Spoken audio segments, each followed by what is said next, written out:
organisasi nggak akan mungkin mampu. Pasti kita akan make up dari provinsi maupun dari pusat terutama, ini all out semua untuk secepat mungkin diminta atau tidak diminta pasti kita akan dorong. Perintah Presiden langsung itu, dan beliau memantau tiap hari. Kita juga memiliki ada grup ya yang memantau perkembangan tiap hari, saling sharing di antara kita.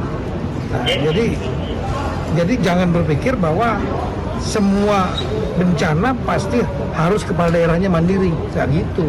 Ada skala-skalanya, level bencana itu ada skala-skalanya. Kalau sekelas yang seperti bencana Sumatera ini, kita serahkan kepada kepala daerahnya saja.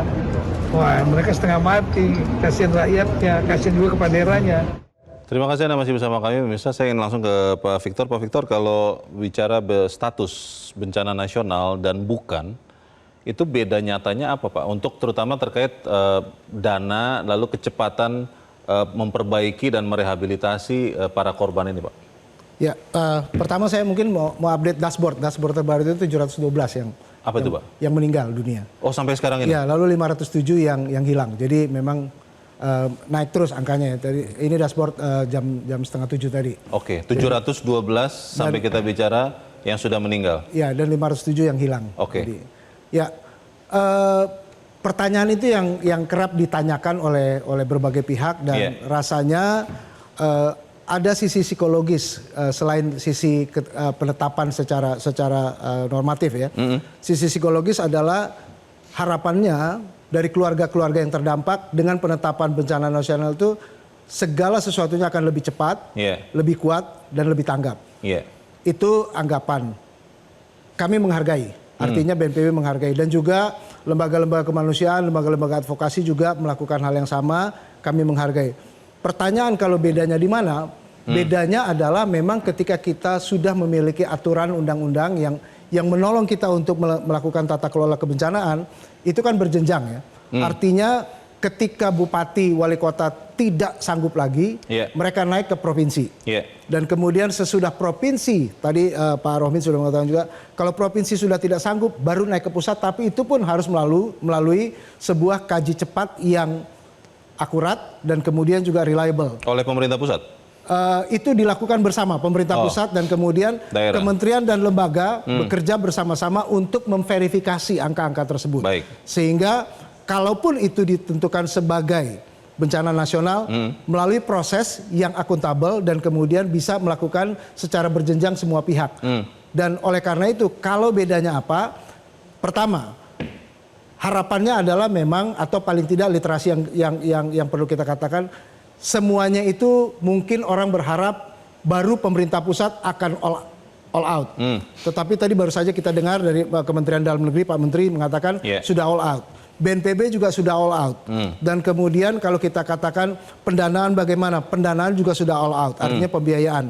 Nah, bedanya apa? Ketika kita sudah mencanangkan bencana nasional, artinya kita membuka pintu untuk ekstra aktor, artinya dari luar Indonesia bantuan sudah bisa asing. hadir, bantuan asing. Tapi tetap kita yang memutuskan kan, mau menerima atau tidak? Iya, tetapi itu sudah merupakan bagian dari mekanisme di mana paling tidak lembaga-lembaga yang multilateral, misalnya UN ataupun apapun itu bisa. Dan sampai saat terakhir Pak Victor, 3 gubernur tetap menyatakan belum menyatakan ketidaksanggupan. Belum ada. Itu belum ada ya? Belum ada ya. Baik, kita ingin menyapa dulu rekan kami. Iqbal Himawan yang saat ini ada di lokasi bencana di wilayah Tapanuli Utara. Dan Iqbal, saat ini Anda ada di Tarutung, Tapanuli Utara. Seperti apa kondisi tempat Anda berada? Saya lihat di kejauhan di belakang Anda kelihatannya listrik sudah menyala, ada lampu. Tapi bagaimana dengan kondisi infrastruktur di lokasi Anda berada? Silakan Iqbal.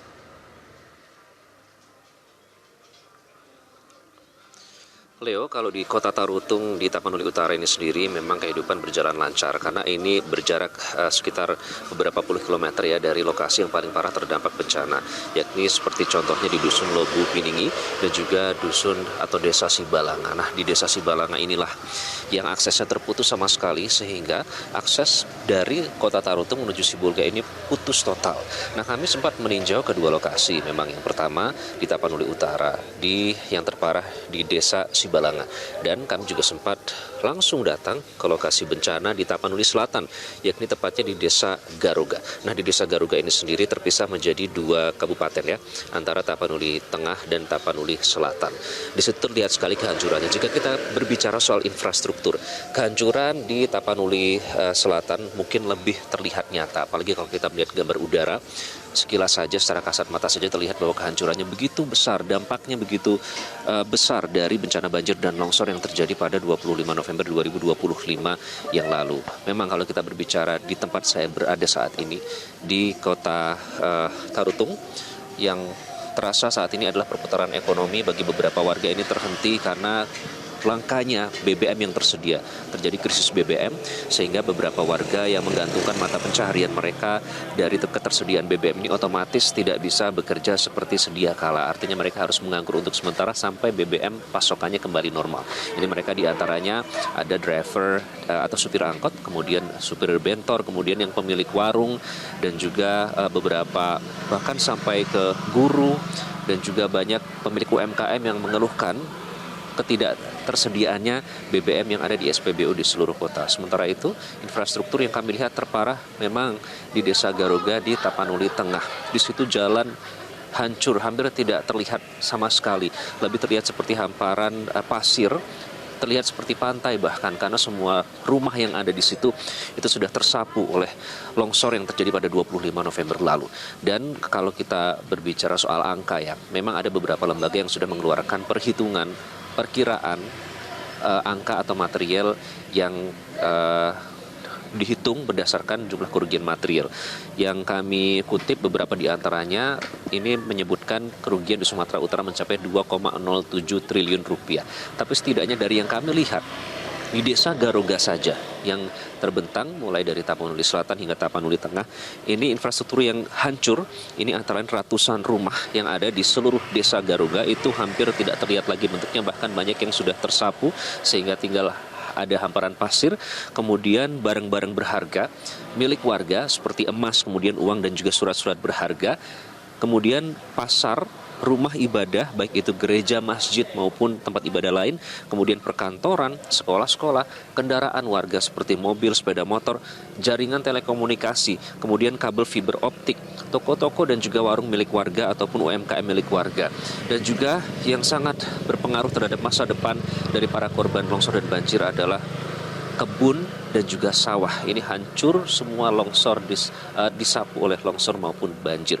Karena sebagian besar atau bahkan hampir 90% ya warga Desa Garuga ini bermata pencarian sebagai petani maupun berladang.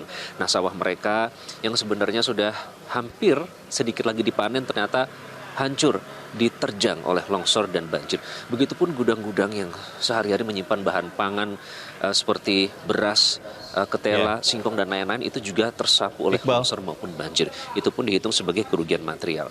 Dan pendapatan warga juga otomatis hilang, Leo. Iqbal, yang tadi Anda sudah katakan ada Desa Garuga, ada beberapa tempat yang terisolir. Saat kita berbicara saat ini, apakah mereka, maksud saya daerah-daerah itu juga masih terputus atau memang sudah ada upaya perbaikan, rehabilitasi yang sedang dilakukan mungkin tadi siang, atau bagaimana kondisi terakhir?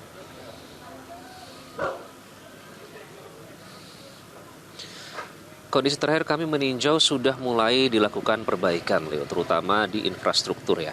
Ini jembatan yang sempat terputus sama sekali sehingga akses antara Desa Garuga di Tapanuli Selatan dengan di Tapanuli Tengah ini tidak bisa dilewati sama sekali. Nah, oleh karena itu memang kalau infrastruktur ini seharusnya jembatan yang berada di sungai yang tertutup oleh kayu-kayu gelondongan. Itulah sungai yang seharusnya. Namun karena tertutup oleh kayu gelondongan sehingga membuat aliran baru. Nah, di aliran baru inilah yang nanti rencananya akan dipulihkan menjadi daratan kembali. Itu tadinya rumah warga, namun karena tersapu longsor dan banjir akhirnya menjadi aliran baru. Nanti akan dipulihkan, dan upaya perbaikan jembatan itu memang sudah dilakukan meskipun tidak bisa cepat karena akses menuju ke daerah ini pun masih termasuk susah. Masih ada alat berat yang dikerahkan untuk membuka jalur menuju ke Desa Garuga ini.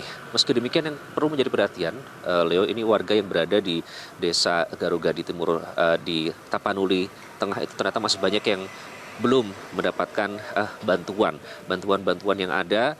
Menurut kesaksian warga ini sayang sekali oleh beberapa oknum, menurut kesaksian mereka ini dijual dengan harga yang bervariasi, seperti sekarung beras ini dijual, warga mengatakan Rp460.000 per karungnya, sehingga itu menjadi mahal, dan itulah yang membuat warga semakin terhimpit atau terdesak kegiatan ekonominya. Baik, kita terus tentunya menantikan kondisi terbaru nanti dari laporan Anda, Iqbal Himawan melaporkan langsung dari Tapanuli Utara, Sumatera Utara.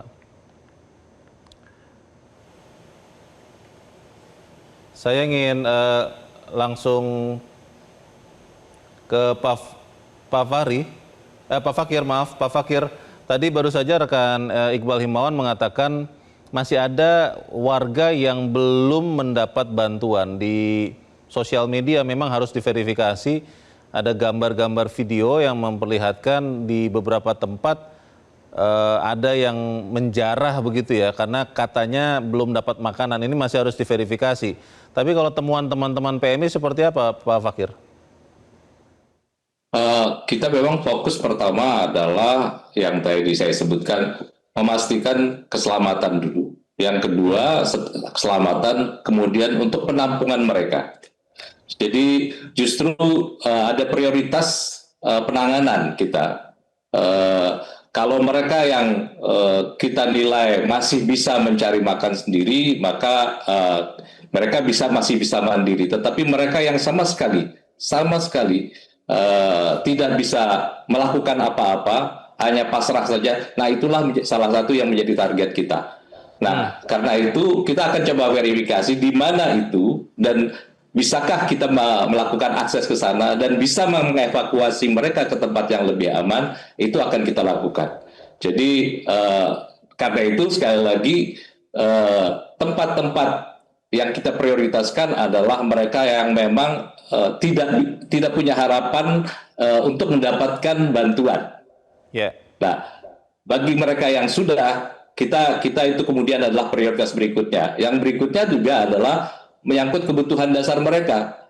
Kebutuhan mereka untuk tinggal, kebutuhan mereka tinggal sementara maksudnya, kebutuhan makan mereka, pakaian mereka, termasuk dalam hal ini kenapa lalu kemudian air bersih adalah menjadi prioritas kita.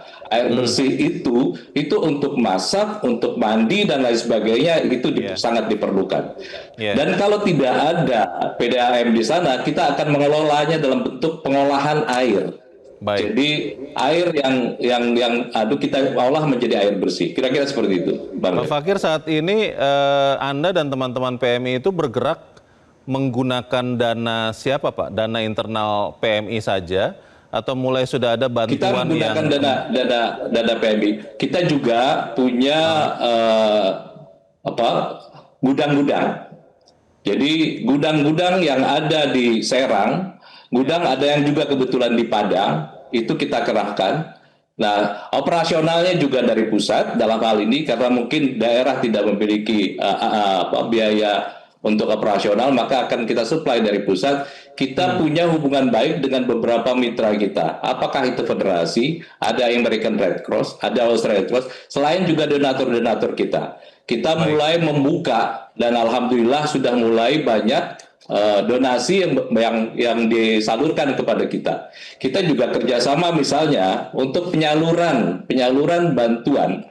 Itu kita kerjasama dengan BNPB. Dalam hal ini mungkin Pak Ewat bisa kita diminta untuk mengelola logistik yang ada di Halim. Kita akan menerima bantuan logistik dari Halim dan kita akan salurkan ke 3 daerah, ke provinsi itu. Dan tentu saja juga dari yang lain-lain kita kumpulkan dan kita salurkan untuk salurkan ke 3 provinsi, termasuk antara lain kebutuhan dasar seperti darah.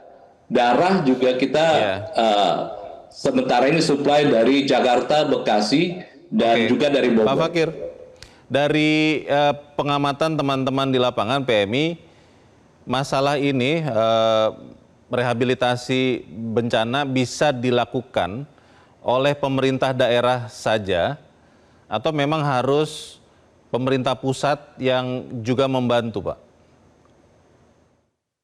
pemerintah pusat harus membantu, dan buktinya memang sudah dilakukan antara lain harus membantu, karena tidak mungkin pemerintah daerah sendiri. Bayangkan saja ada beberapa pemerintah kabupaten kota yang sama sekali tidak bisa melakukan apa-apa, dan mau tidak mau mestinya juga kabupaten kota yang kalau boleh bertetangga itu bisa membantu juga. Saling membantu harusnya. Kita juga bisa, Baik. ya, kita juga menerima dari provinsi lain.